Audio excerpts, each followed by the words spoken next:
여러분 반갑습니다. 전성호입니다. 자, 어떻게 시험 무사히 보셨어요?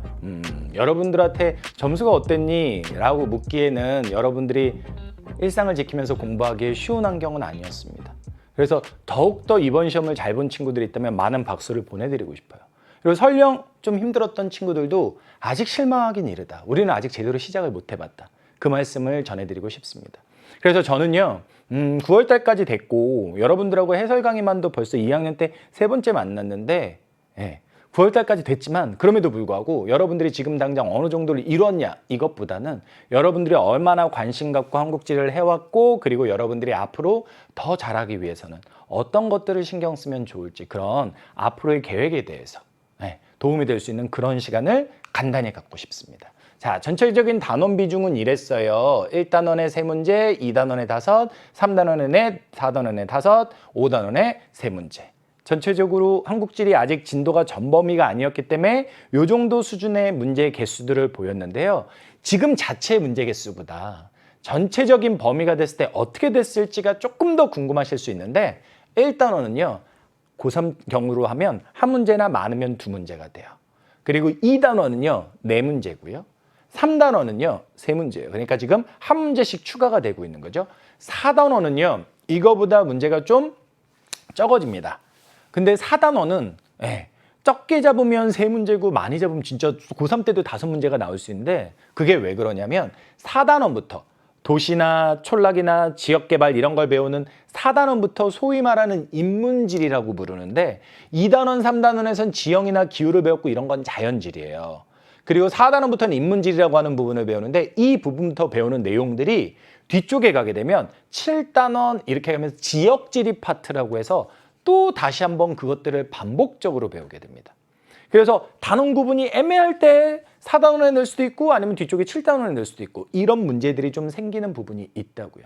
그래서 뭐 이거는 고3 때 실질적으로 5문제로 나올 수도 있는 그런 경우고요. 5단원의 경우도 마찬가지로 뒤쪽에 있는 지역지리랑 단원 분류를 하기가 애매한 경우도 있는데 5단원은 이거보다 조금 더 실전에서는 많은 분량을 갖습니다. 이번 시험 범위에서 뭐 농업이라든지 아니면 공업이라든지 특히 공업, 서비스업 이런 문제들은 없었기 때문에 3문제 정도로 끝났지만 실전에 전범위가 되게 되면 문제 개수가 좀 더 늘어날 거예요. 그래서 전체적으로 범위가 전체가 아니었기 때문에 여러분들의 당장의 어떤 성취도 이런 것들을 판단하기는 좀 이르고 그리고 정말 여기서 중요한 정보 중에 하나는 뭐냐면 선생님이 해설 강의를 2단원 특히 중심으로 할 거예요. 그 이유가 뭐냐면 2단원이 학습량이 진짜 많아요. 학습량이 진짜 많습니다. 2단원밖에 하는데 이 정도면 어떡해? 아니야, 뒤에는 진짜 수월하게 가요. 진짜 수월하게 갑니다. 한 수업의 전체 뭐 예를 들어 선생님이 30강을 하겠다고 하면 20강 했는데 4단원, 5단원 조금 들어가고 막 이 정도밖에 안 됐어요. 그럼 학생들이 놀라요. 이거 언제 다 해? 진짜 아직도 절반은 남은 것 같은데 전혀 그럴 필요가 없다는 거야. 선생님이 아까 뭐라고 했어요? 4단원 분리하기 어렵고 5단원도 뒤에 지역지리랑 문제가 섞여 있어서 분리하기 어렵댔죠? 자, 4단원, 5단원까지 이번 시험 범위여서 그런 건 아니고 4단원, 5단원까지 잘해두면 한국지리는 거의 90%를 잘한 거예요.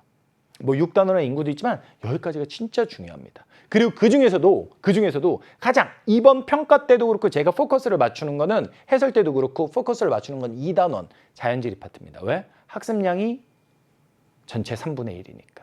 그래서 여러분들 2단원에 해당하는 선생님 해설 강의 들으면서 2단원에 해당하는 문항, 선생님이 자세하게 설명하는 문항 그런 것들을 자기가 얼마나 알고 있었는지 그걸 판단해 보시면 좋을 것 같아요. 그러면 고3 때 내가 한국지리를 수능 과목으로 선택했을 때 어떤 앞길이 열려 있는지 어느 정도 학습량이 남아있는지 그런 걸 가늠하기 좋을 것 같습니다.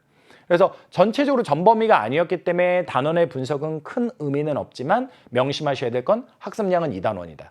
그리고 4단원 이후의 것들은 뒤에 지역지리에서 또 반복되기 때문에 실제 분량에 비해서 학습할 건 생각보다 적을 수 있다. 그렇게 생각을 해주시면 좋을 것 같습니다.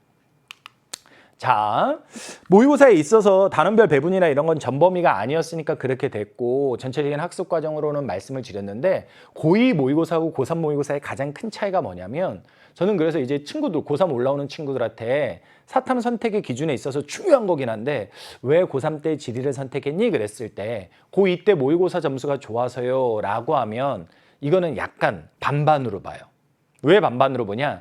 고2 때 모의고사가 좋았던 친구들은요 개념은 튼튼한 거예요. 개념은 튼튼한 겁니다. 근데 이 친구들이 자칫 잘못하면 진짜 완전 멘탈이 무너져요. 왜 그러느냐? 자기가 고2 때 봤던 모의고사 점수보다 고3 때 너무 형편없이 떨어져 버리는 경우가 생길 수가 있거든요.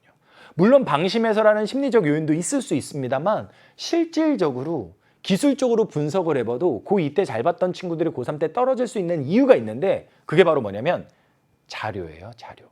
선생님이 해설 강의를 하면서 이거는 뭐 선지가 정말 좋아요. 하지만 자료는 이렇게 말을 하면 그런 것들이 자료만 바뀌면 고3 문제가 그대로 될 수 있다는 얘기인데 그 고2 때에 비해서 어려워지는 자료, 그 자료에 대한 자료 연습이 어떻게 되느냐에 따라 고2 때 모의고사 점수가 우수했다면 그대로 가느냐 아니면 그것에 비해서 좀 떨어질 수 있느냐 달라질 수 있다는 거죠.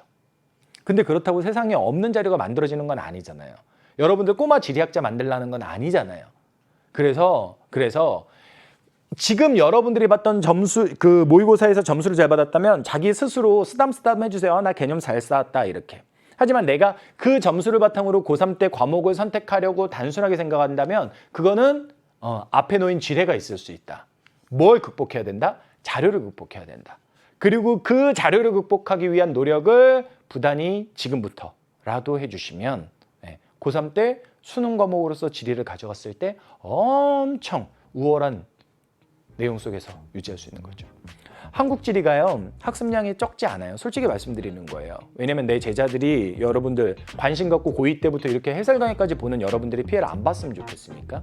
근데 그건 뭔지 아세요? 학습량이 많다라는 건 먼저 한 친구들이 제대로만 하면 그만큼 유리함을 가질 수 있다는 거예요.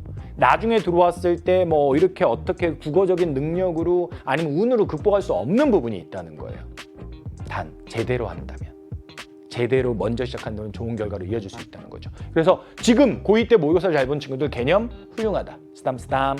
하지만 자료에 대한 연습을 선생님이랑 겨울 때도 같이 하자. 그렇게 돼야 진짜 고3 때 수능 과목에서 웃을 수가 있다. 그 말씀을 드리고 싶은 겁니다. 여러분들 진짜 이 너무나 힘든 분위기 속에서 하루하루 자기의 삶을 유지하고 일상을 유지한다는 게 쉽진 않아요. 그런데 그럼에도 불구하고 여러분들이 일상을 유지해주면 여러분들은 더 빛이 날 거예요. 그리고 한국지리학 과목이 분명 쉽지는 않지만 여러분들이 제대로 지금부터 관심을 갖고 해주면 저는 자신할 수 있습니다. 여러분들을 만날 수만 있다면 여러분들 1등급으로 안낼 자신이 있습니다. 한국지리는 그렇게 예측 가능한 과목이에요. 아시겠죠? 여러분들 본 해설 강의에서도 선생님이랑 만나 뵙도록 하고요. 선생님 찐 내신 강좌나 이런 것들 통해서 여러분들과 함께하고 있으니까 관심 갖고 많이 지켜봐 주시면 감사하겠습니다. 여러분 너무 고생하셨습니다. 감사합니다.